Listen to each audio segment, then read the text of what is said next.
Hey folks, thank you for joining us for another exciting episode of YOML. This is the year of magical learning. We are on a very exciting part. This is one of our top 5 books. This is the Happiness Hypothesis book, but this is the third installment of 5. So this is part 3 of 5, Reflection 222. Yeah, I'm excited for this one. So it's another fun happiness hypothesis reflection. Happiness Hypothesis is a book about 10 great ideas. Each chapter is an attempt to savor one idea that's been discovered by several of the world's civilization to illuminate the path of human flourishing and happiness, philosophical wisdom. So it goes through 10 different ideas of maybe a path toward happiness, and then it comes to a conclusion of a happiness hypothesis at the end of it by the author, who is Jonathan Haidt. And he's a psychologist, or like a social psychologist, I think, for a professor at UVA, University of Virginia. He's a really great writer. Another great book that we did with him is The Righteous Mind, which will come up in the future. Or do we already do that? I think we already did that. So this reflection is part 3, and it's titled Let Your Elephant Be an Elephant. Let Your Elephant Be an Elephant, the Art of Effort Without Effort. So I thought I would do, like, for whatever weird reason, as we've talked about with the whole elephant and the rider, right? Mm-hmm. Just you know what that is, but I'm just explaining for everybody else. The elephant is your unconscious, your adaptive unconscious. Like, just does what it does. Like, it's been there forever, and it is your beaver must am. It is just your uncontrolled actions of how your body works. The little rider that sits on top of that elephant is your thinking slow brain, your rational mind, the one that can maybe take a little bit more time, take a little bit more input, and slowly but surely can make tiny tweaks to your adaptive unconscious, your elephant, and get them to go down that road over time if they're good, right? But oftentimes these two are at conflict, especially when you are doing your art, you're in your flow state, right?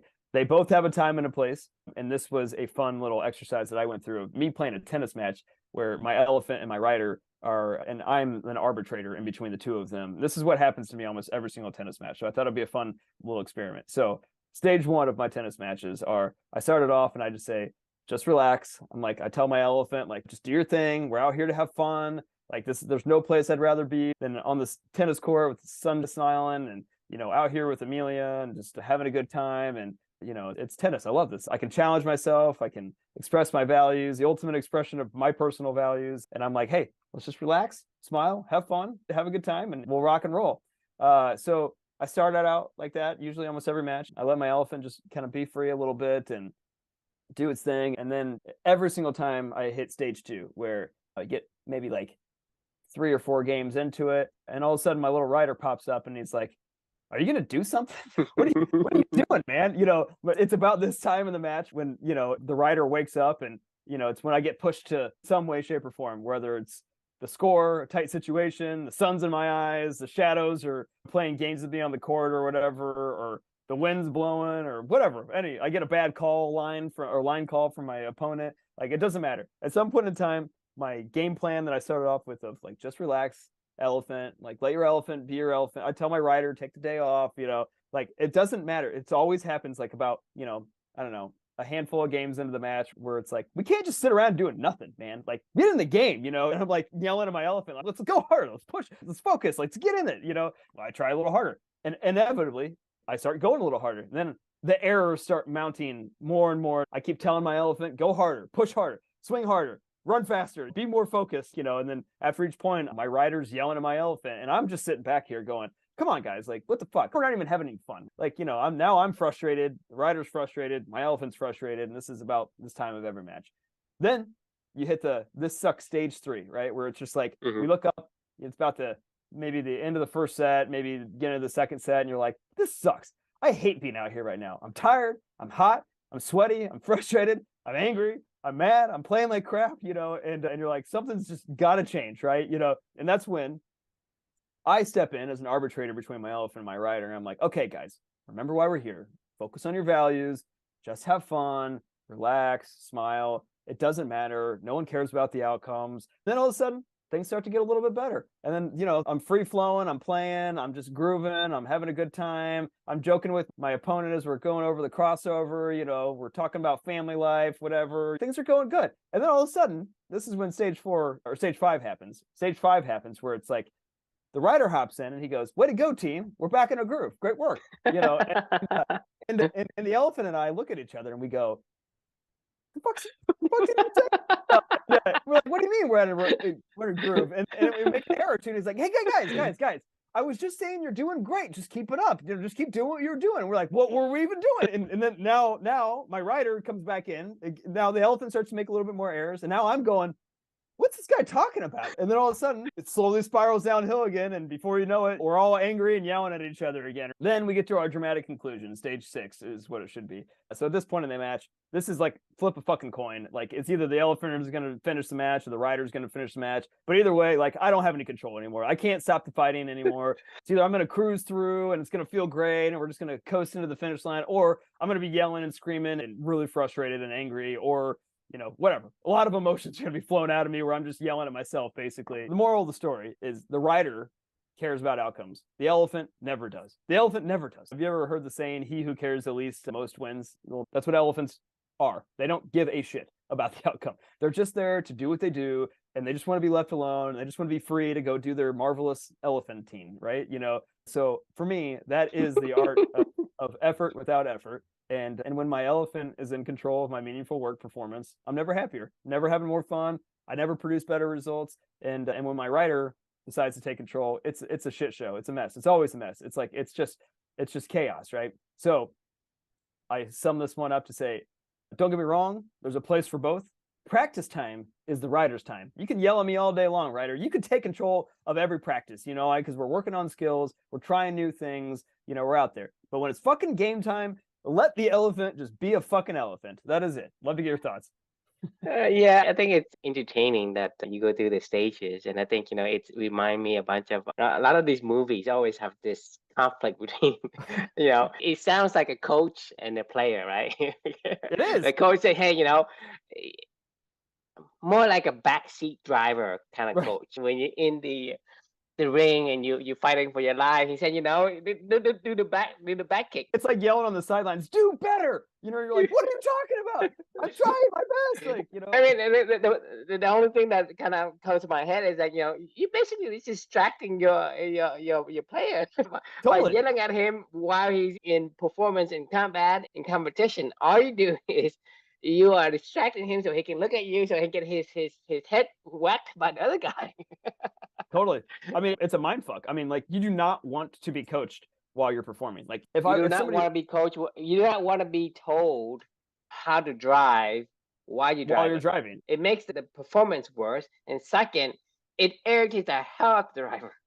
it's awful. Like, and then everybody gets confused too. Like, I mean, the funniest part about that whole entire thing is when the backseat driver is just like, "All right, fine, I'm just gonna chill and listen to my music," and then you're cruising along, and then all of a sudden they wake up and they're like, "Oh man, you guys have been driving great for the past hour and a half." You know, like, yeah, you know what? Hey, you might want to, watch out for, like, make sure you take in on the sun around you. It's such a beautiful day, you know. And you're like, you're like, here it goes again. like, just shut the fuck up. Like, let me drive, bitch. Like, Yes.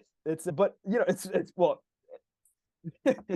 yeah. All right. Anyway, keep going. I mean, to me, based on your reflection, I understood right away. And this is one of my core, I guess, principle in terms of how I live my life, right? And I think this is something people need to also understand. Like I said, it's have you heard of one of the famous quote that Bruce Lee said, "Don't think, feel," Right. right? It's basically the same thing because you don't want to think when you're in fight. You got to trust your training, trust in your training. Same thing with everything else. You can say, "Hey, I'm a race car driver," right? You got to trust your instinct. You do not want to fidget with the formula while you're driving 200 miles an hour because Right. that is dangerous. So that's the thing is there is always a place and time for each part of the players to play. I mean, for me, I think of the elephant as the master swordsman, but he's blind. So there's a little kid that's sitting on his neck, but he can see, right?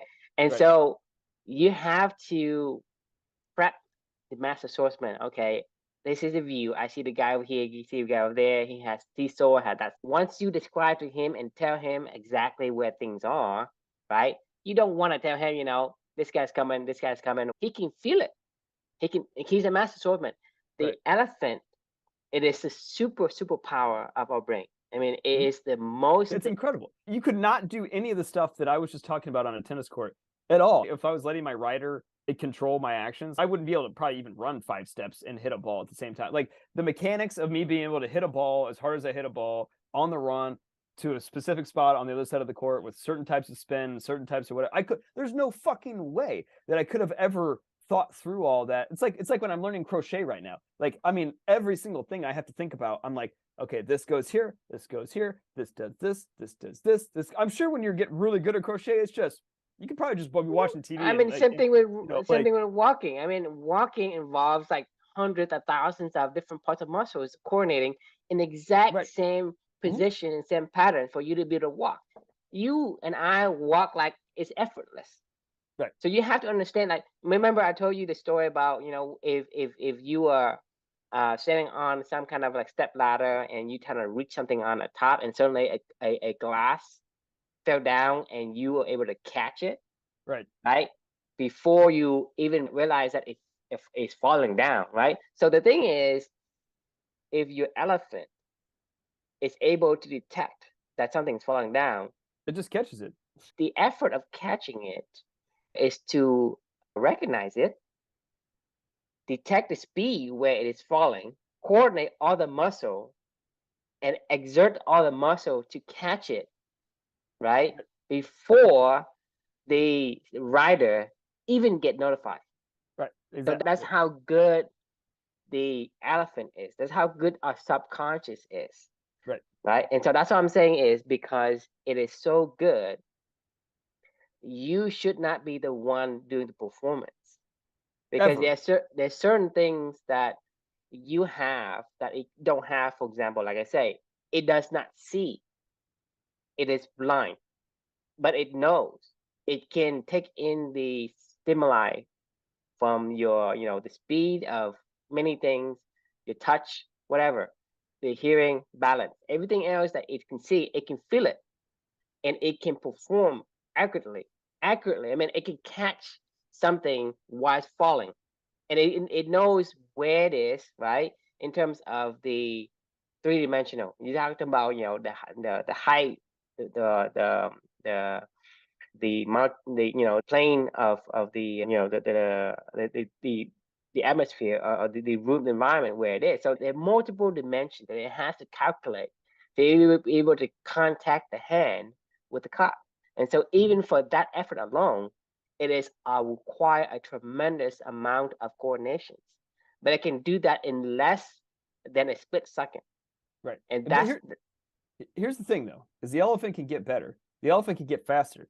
Like I just finished this book today. It's called Blink by Malcolm Gladwell. Have you ever heard of that book before? Not yet. So this is actually a reflection for my reflection to come tomorrow, because I've already been thinking about this all day long. That book's all about your elephant. The initial 2 seconds, it's called Blink for a reason, right? Because it's about the power of thinking without thinking, right? It's basically a book about your elephant and the power of the elephant and how we can just magically understand certain things. And actually, he was talking about a couple things in this book that I want to share, because it's very on par with this particular reflection in general. One is this tennis savant. He's like a tennis coach / former tennis player.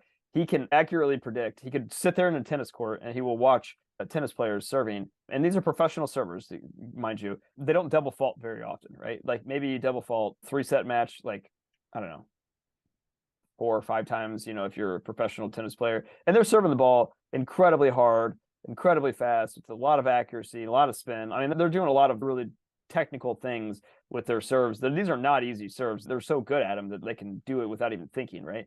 This guy, this coach, he's able to sit in the stands, and he literally can accurately predict every single time somebody's going to double fault while he's live. He's like, he'll watch them and he'll just go, oh, they're going to double fault right now. Like he can see and sense and feel like certain things. And 14 out of 15 times they tracked him one time. Like he got 14 out of 15 double faults that happened in that particular match for both players. You know, he's like, I don't know how I do it. And then it got into they went into a long discussion around how he thinks that he ultimately did it. But they also started then talking about actually Andre Agassi in this particular thing. Everybody always said Andre Agassi kind of transformed ground strokes in tennis. Before he started playing the way that he played, he hit with just so much more power and spin than everybody else. He took ground strokes to another level, and he just hit it so hard and just so much power and so much spin too. And it used to be a serve and volley game before Agassi came along, and he like literally catapulted it to like the power ground stroke baseline game that it is today. Like the Roger Federers and Nadals and Djokovic's, like they're all stemming from Agassi's initial pivot of the game to stay at the baseline, hit really hard, powerful ground strokes, and grind people out from the baseline.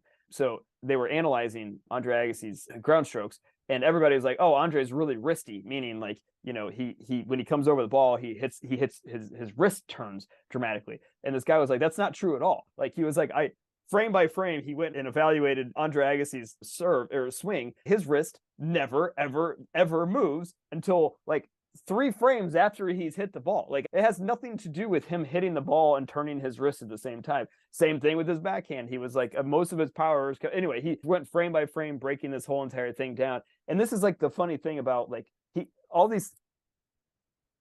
If you were to ask my rider how my elephant does what my elephant does in like a tennis match or anything, like writing or where the conversation comes from, or this conversation, right?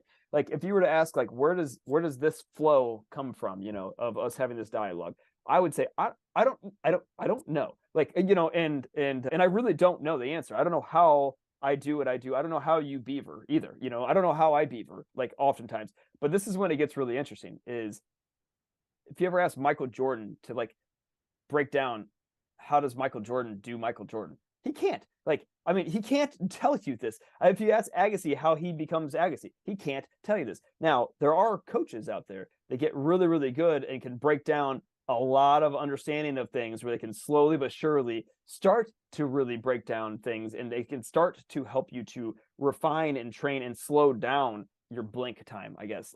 Extend your blink time. So meaning you can make your elephant time longer for the elephant, give the elephant more time to be its elephant, right? That's all that you can really do as a writer, in my opinion, is figure out ways to give your elephant, when it's being its elephantness, just a little bit longer amount of time to be its elephantness, right? Like if you could do that, everything slows down, because you hear this from like drivers and, you know, like race cars and whatever, and you hear this from basketball players when they're in the zone. They're like, the basketball goal looks like it's, you know, 500 feet big. It's like an ocean you could throw it into. Or if I'm a driver, they're like in literally tunnel vision. And I'm like, oh, that was a good game, you know? And like, this is when the writer then pops back in. It's like, well done. And you're like, what the fuck? Like, you know, anyway, what I was getting at is my ultimate point here is like, the best thing you can do as a writer is give your elephant just a little bit more time. Like, you know, and you do that through practice and repetition of giving them the same scenario over and over and over again, where your elephant gets just a little bit more time to react and understand the scenario, and just a little bit more time to be its elephant, right? And then in that moment, that little bit extra time then becomes massive, right? When you're in the flow state, you know. But the only way that you can ever get there is if your writer, your little coach, that knows what it's doing, and can recognize what's going on, and then can give your elephant just a little bit more time in practice. That's my theory personally. Yeah. Right. I mean, you're talking about, and I agree completely with what you said. And that's why I think it's harder to explain how I'm really impressed with the subconscious. Because like I told you before, for me personally, I think now our brains is 1,000 times more powerful than the supercomputer we have today. Like when talking about supercomputer, and if anybody knows about supercomputer, these are like a zillion times more powerful than the computer you have to play games. Okay, this is the supercomputer that we have, that Google and you know, that we built in the United States and also in China, span of several buildings of this one computer. And our brains, to me, it is faster than that. And so, I mean, when you have the ability to train your brains, right, it has a capacity to hold any of that. So that's what I'm saying is, like the likes of Andre Agassi and the world class of anything. These guys, because they have trained the elephant, that they are becoming so good at it that, and even at that stage, to me, it is barely scratching the surface of its usage of the subconsciousness, in my Oh yeah, opinion, for right? sure. And so that's what I'm saying is, if you can properly train your subconsciousness, your elephant, it can do things that is gonna be like 100 times, 1,000 times impressive than you are impressed right now with what you can do. And that's why I say that a lot of people who can do so incredible things and can't explain it, because you say, well, how does that person does it? Because you see somebody say, hey, I can tell he ain't gonna double fall. Well, based on a certain pattern, a certain whatever that this the elephant, the subconscious get Right. cues from, it say, well, basically I've seen it so many times, it's gonna double fall. You see a kid like can juggle 3 Rubik's cube in juggle while solving it in the air by having his finger. Are you fucking kidding?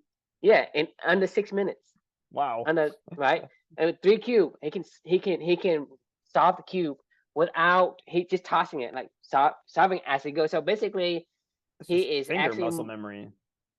exactly. So that's require what your subconscious Right. to control all of the muscle in that kid's hand to be able to toss each of this cube in That's the intense. right position to knock to knock the other cube to rotate.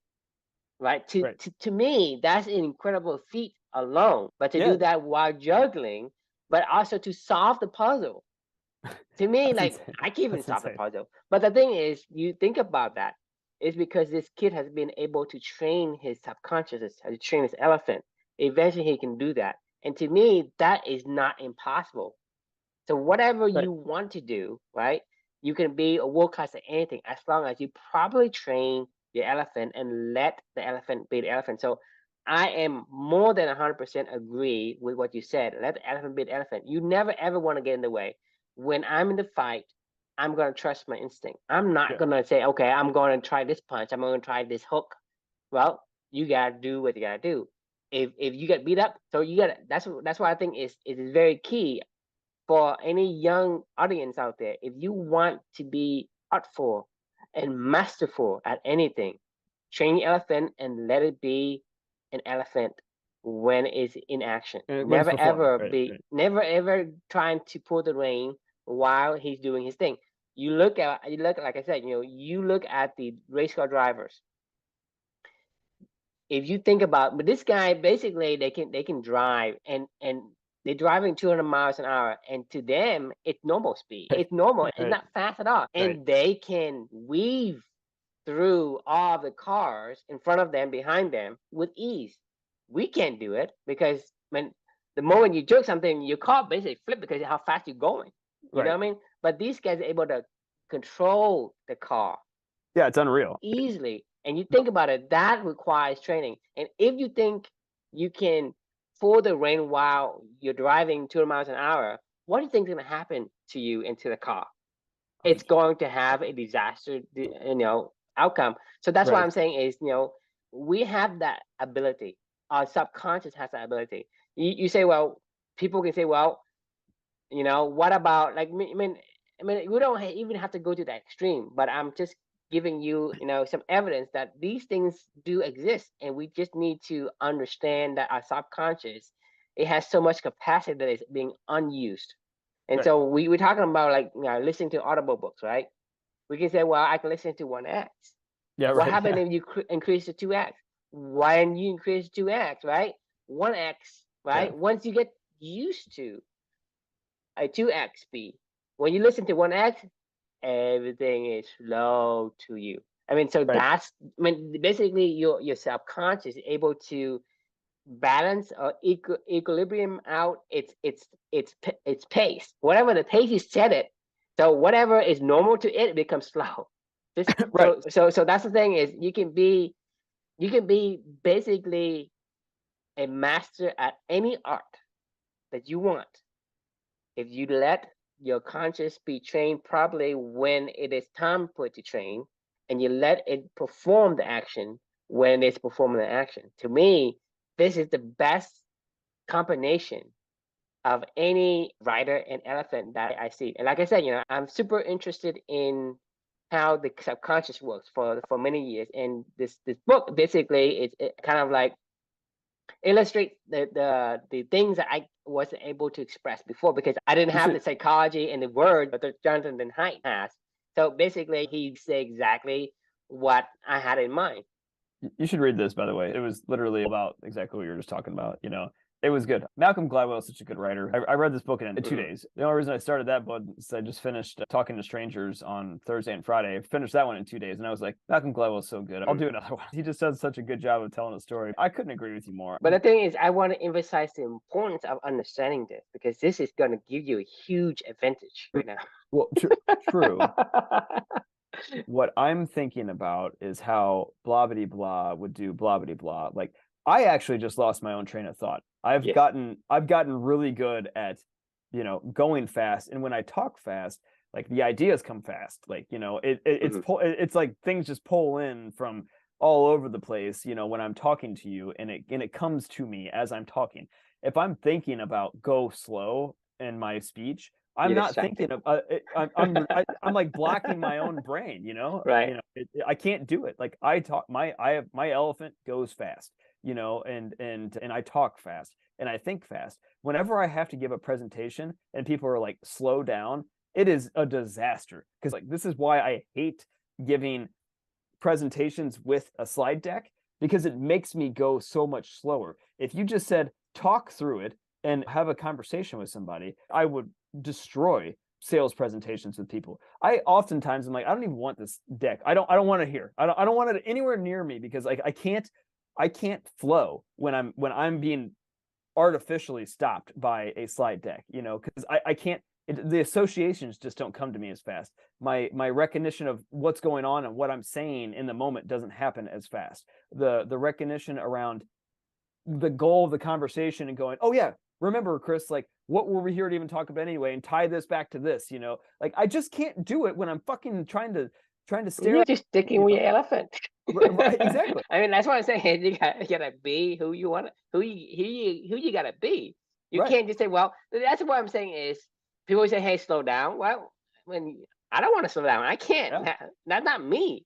So in order for me to slow down, you might as well just stop the presentation. There's no point because I'm not going to say anything that you want to hear anyway. You know what I mean? Because, there are certain things that there was a certain way that I say things, a certain way that I express things, people need to either, they either can see, can hear, and can understand, or they don't. I mean, if I'm speaking beaver can understand, but ants can't. So I mean, I'm not going to figure out how to speak ants. Who cares? I don't care. That's why I'm saying a lot of people who say to slow down, I say I don't give a fuck. I'm gonna say the way I said. You want to ask a question, you can ask later, and I'll explain to you again and again. That's fine, but I'm not going to slow down because you can't get it. You can't get it. It's not my fault. You lack the foundation of understanding this idea, this concept, right? That missing information, it is up to you to go back and say, hey, I'm missing this piece. Can you give me this piece? Exactly. Right? I'm more than happy to give you that piece that you're missing, but I'm not going to say, well, I'm going to give you everything, right? I'm going to give you the basic of the basic. I mean, I'm going to bore the other people to death. Why would I want to do that? And I can't stop just because, this is who I am used to. It is how I used to speak. And now you tell me to speak in a different way that I'm not used to. I'm not letting my elephant be my elephant. I mean, to me, in any occasion, it's become a disaster. And even if it's not a disaster, it's a level down from what it should be, right? Regardless of how good you're at, because if you're really good and if you're excellent, then you're gonna be down to good level. You're not gonna be excellent anymore, just because you're not doing what you're good at. And so that's the attack. Just thinking about slowing down. I'm trying to slow down my own inner listening of your words you're saying, and it's like making me go, what?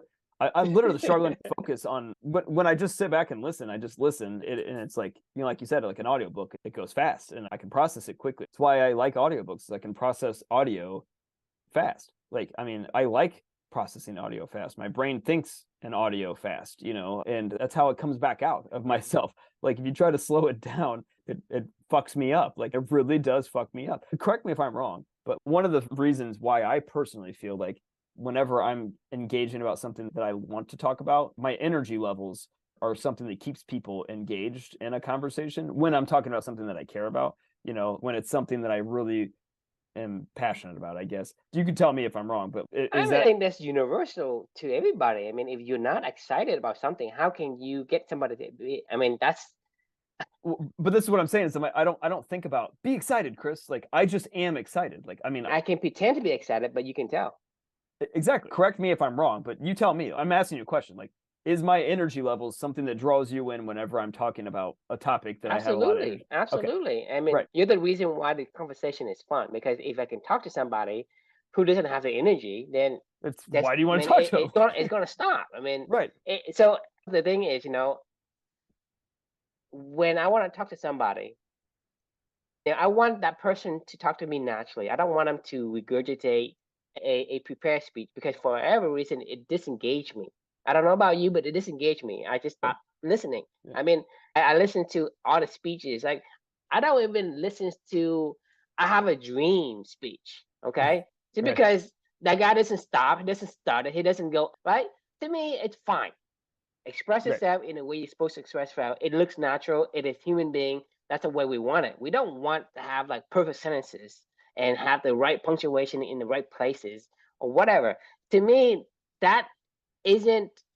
It is too in a way predictable and in a pattern, because our brains are trained to detect the unpredictable of the patterns. Because when we stare at something so long, because you're gonna black out, because Right. you need to have break, the you gotta break differences, break right? the So cycle. our brains is designed to detect differences, to detect the things that is anomaly. That's why you are really, really gonna heighten your emotions when you hear a rattle in the bush, because that's gonna. But you can look at the vast, the field before you.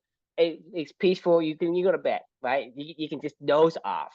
But when you have something rattle you, I mean, you're going to wake up and you have so much energy, just because we are designed for that. That's what I'm saying is Right. you cannot have these patterns of perfect pitch, perfect, sentences or whatever without stopping with the right intonations and whatnot. It just isn't fun. Make some mistakes in pronouncing it, mispronouncing it, and then, oh yeah, I noticed that. I noticed he stuttered at this place, right? But as long as you can understand, actually that little nuance in what I say makes it more interesting, more engaging, because I'm saying something that is out of the order. But if it's in the order, it's predictable. There's nothing for me to get excited about. It nothing to rattle me out of this relaxed state. Because whenever everything's in place, you become relaxed, because you have nothing to worry about. But when you are risking your life, because if a lion's in the bush or whatever, that is something you want to pay attention to. So we are designed and conditioned to watch out for these things. So that's why having these things actually makes you a more interesting talker, regardless of what you say. Right. Because Exactly. it's the energy, and it's the thing that is not normal to you. I mean, I could, even when I'm reading this, luckily I kind of write in my talking voice. I write fast and I write very conversationally. I don't really write grammatically perfect. Because that way boring, because your brain shuts down. Right. I mean, like here, you read my first book, obviously. Like, did you feel like it was me talking to you? Basically taking me into the NICU. Okay. That's why it is so engaging.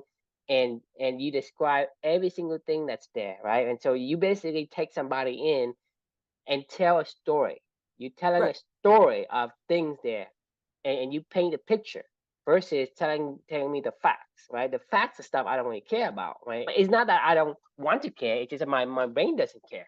Right. Even if I want to, it is not going to listen to me. It's going to say, well, there's nothing new here. There's nothing out of order here. There's nothing worth paying attention to. Agreed. And that's because we're talking about elephants, right? Like, I mean, there's certainly things that I do awful, like awful. My elephant is not the best active listener. Like, it's an awful active listener. It's all about training.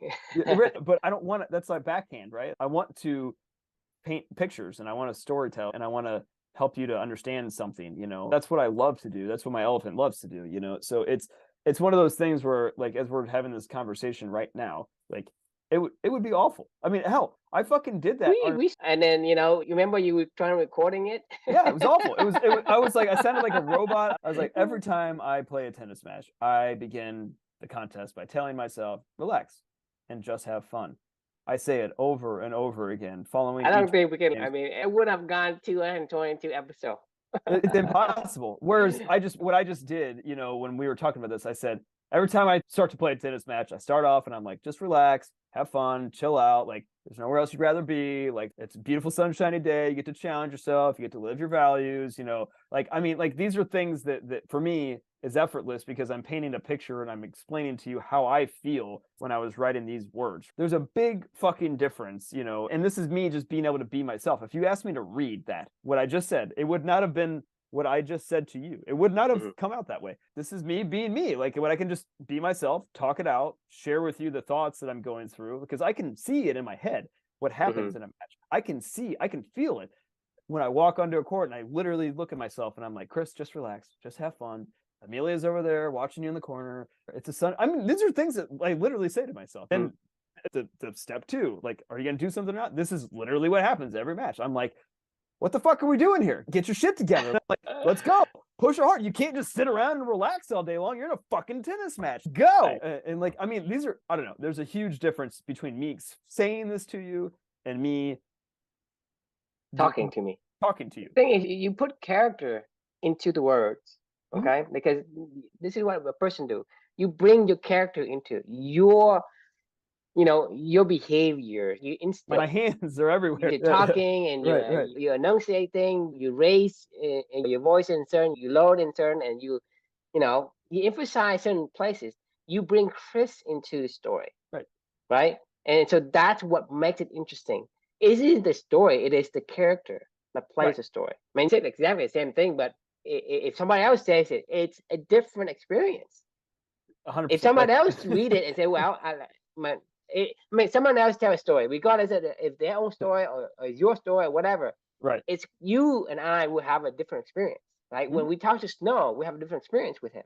Right. That's just why it's interesting. So nothing can replace the human connection. We are so wired to have the human connections, and especially when we get older, we value this human connection more. Right. That human connection is just that. I mean, it's just basically this person.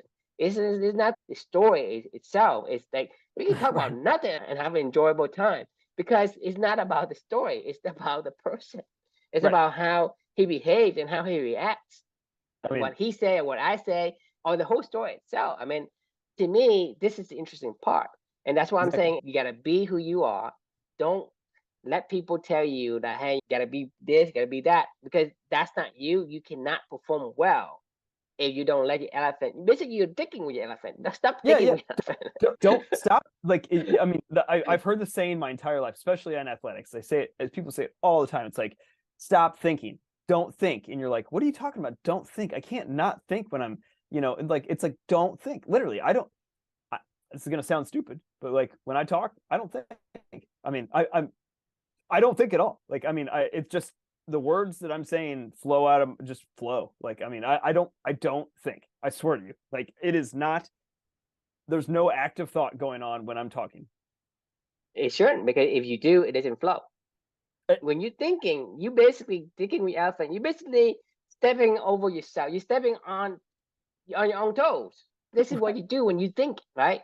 So you either have an opinion or you don't, right? You don't understand or you don't. Your subconscious is doing all this processing. Because we have understanding, we have the ability to remember the different bumper stickers and the words that we you know, the phrases that we remember. Be with them, you know, system 1, system 2. These things just flows together. This is the paradigm we have, and the system 1 is doing its job. System 2 doesn't do any of these things, right? System 2 is basically delay, and then the thing is, system 2 may kind of give some hints into the story in a little bit, but only what system 2 told me to do was to read these reflections right before we go on and talk about it. You take system 2 controls the coordinate. Hey, take this input in and let the elephant marinate that and then start talking. Okay, what do I want to talk about today? And the elephants just start talking and say, hey, this is the value I want to think. And when, like I said, when I first opened up the this blog, the first thing I see is let the elephant be an elephant. I didn't think about it. I said, well, I I like know what we're this. talking about today. I Yeah, mean, this is the emotion you get. An instant say, hey, I like this. It's just really, it invoked this emotion. It's not like, okay, what does this say? Do I have anything in my arsenal or my toolbox that actually represents some of these? I don't do that because that's system one. But system two automatically, hey, for whatever reason, this feels like it calling to me. It feels like this is right along principle and the belief that I have. It just right away. I mean, I feel like energized and like very excited to talk about this piece because that's what I'm saying is it's an instinct. It's less than a second for me to have these emotions. It's a blink. I mean, Malcolm Gladwell says in the very beginning of this book, you probably chose this book before you even knew you were going to choose this book. You looked at the cover, you saw whatever, you saw my name, maybe you had some associations with things you've heard from me in the past. For me, Malcolm Gladwell has a very distinctive cover on every single cover. They all look similar, one solid color with like, some shapes and dots and whatever. And you have Blink, you have Tipping Point, you have David and Goliath. Like they all talking to strangers. They all kind of look similar when you see it, right? So as soon as I see it, I go, oh, it's a Malcolm Gladwell cover. Oh, it's Malcolm Gladwell. Oh, the power of thinking without thinking. That's a really good topic. And I know because immediately. Because you don't think, right. You feel. This is what Bushes say. Don't think, feel. Exactly. I know exactly what I'm about to feel. The reason why I finished this book in 2 days is because I knew what I was getting myself into. I was like, oh, I know what Malcolm Gladwell is going to bring me. I know this is going to be something I can't put down. I'm going to be riveted by it. He's a masterful storyteller, weaving stories on top of stories. He's trained his subconscious to do just that, and that's why he's good. I mean, you look at Patrick Mahomes or all these great athletes, right? They don't think, and you say, well, he's able to improvise, really, really impressively. Well, he doesn't have to. He doesn't improvise. His subconscious just does it. I mean, right. How does he know there's somebody chasing him from behind without seeing it? Right? He does. He just feel it, and he runs out, and then he just makes a play based on the situation. And if he think about it, he can get sacked. Promise you. Something that I've seen so many times. People say, you have to kind of like prepare your mind when you're running. Let's say you're a receiver, right? You have to prepare your mind and anticipate this because whether the quarterback, let's say, your quarterback's in trouble, your instinct is to do something you train for. If you have to think, well, I got to go back, I got to go forward, there's no option. But if you do what you are trained to do, then you create opportunity for the quarterback to throw you the ball. Same thing with playing defense, right? You have to go with instinct because you have the training. Your training is going to be much, much faster. It is so much faster than you can. When you're catching a glass that's falling off on the top shelf, you're doing all sort of things, like hundreds of thousands of things before your rider even get the notification. Before they're even in the room, like they're not even there. This is actually, it's funny you mentioned that because this is one of the reasons why I dislike Stoicism. And I disagree with Stoicism. They put so much emphasis on the rationality side of the equation. And I'm not saying that the writer is not an important part of the equation. It definitely has its places. But different part has to play their own position. It's like 5%. It's like 2%, maybe 1%. I don't even know if it's 1%. It's like maybe it's even a fraction of a percent. I mean, you're talking about like the subconscious doing 1,000 things before a writer is getting a notification. That is the skill. That I'm telling you, the subconscious, it is so powerful. People say it's not powerful because they don't understand how it works. But that's what I'm saying is you can be a master at anything because your capacity. It took me about a fucking month for me to figure out how to loop some fucking pieces of yarn together. Like, and the reason I'm bringing that up is like we can learn anything, sure, but like it's we can rational. I could have thought through how to crochet. Well, you probably just do this, then like you take some string and a little needle thing, and it should all be pretty easy. Actually, the reason why this even became my monthly challenge, because one of my employees, her name's Chelsea, when we had an onsite in New York at the Salesforce Tower. We were trying to do something that was giving back and to be a good company and kind of have a conscience and try to do some good while we're focused on corporate profits and things like that. So I approved her to go buy a bunch of yarn for everybody, and we were going to take the last 2 hours of our onsite that day to try to. She was going to teach us how to knit, and we were going to try to all knit a hat for hats for the homeless, right? And we were gonna try to walk out of that room with like 15 hats to go give to the homeless people that we all made ourselves, and we learned a new skill, and we did it together as a team, and yada yada yada, right? Well, no joke. I mean, nobody got even past like the chain thread in the 2 hours that we were in that room. And she promised us all. She goes, "Oh, I can teach you guys how to do this in 2 hours." And now that I get it a month later, I can see how she's like, "Yeah, I could probably teach somebody how to do that in 2 hours." You can't fucking teach somebody how to do crochet in 2 hours, like, and have them like be any level good at it. I don't care. Regardless, I think we underestimate how much effort it takes for the subconscious to control the ability for us to move the muscles in our Yes. fingers. There's only certain rules that you do, like you loop here, you start here and you loop there. And so you can describe it in like 5 steps.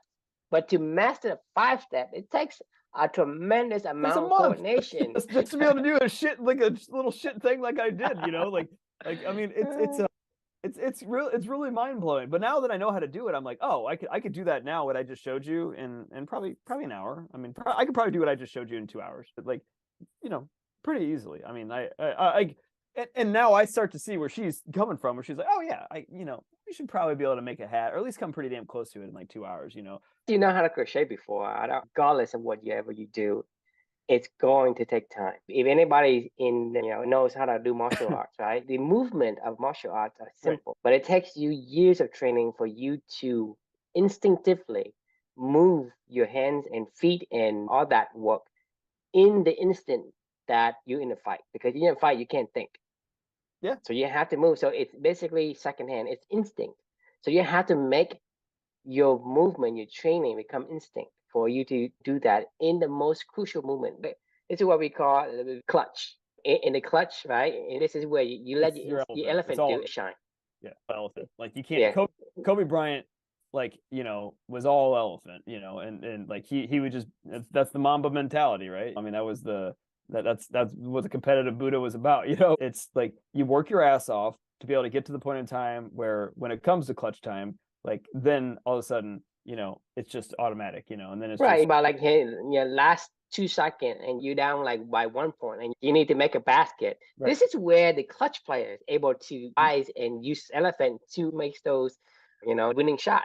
Because if you have to think about it, well, you don't have enough time. Because 1 second, 2 seconds, it's very fast. It's everything. I mean, like Larry Bird used to famously go shoot 500 free throws before school, every single day. He continued on with impeccable training habits around his shooting activities his entire career. He's one of the best shooters of all time in the NBA history. Like they talked about him in Blink a little bit, and they were like, when he said, when he would be shooting, oftentimes like the entire arena would go quiet. Like, he wouldn't even notice anything else was going on the court. He was just doing what he's done probably a million times, it just becomes like effortless. That was the art of effort without effort. Like he's not trying to do this stuff. This is a very, very simple concept, but very, very powerful. I urge young people to understand this concept and further understand this, because this is all you need.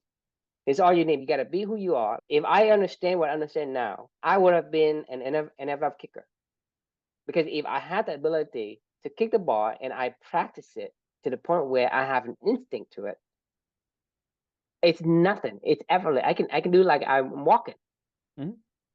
Same thing with anyone who ever is excel at anything in a sport, in writing. Just like you and me, like you can probably sell almost anything. I can make any apps, regardless of if you have new technology. I can make any apps. I'm that confident, right? And I've been put to the challenge before. And this is the reason why I love to build apps that has never been done before, because it's challenging, but it's not challenging. You know what I mean? And so that's why I think this is very, very, very important. Your subconscious, your elephant, is that powerful. And so if you can harness its power, you can be world-class at anything, especially thing that you love to do, which is, like I say, first of all, Figure That's out where you who have you so, don't go right. and trying to be a lion or an eagle or something else because you're gonna pay for it. It's going to be Right. miserable for you. Cr- You can't be a sloth. It's gonna be so painful. Right. It would be awful. All right, I think we beat a dead elephant on this one. You know, you get it?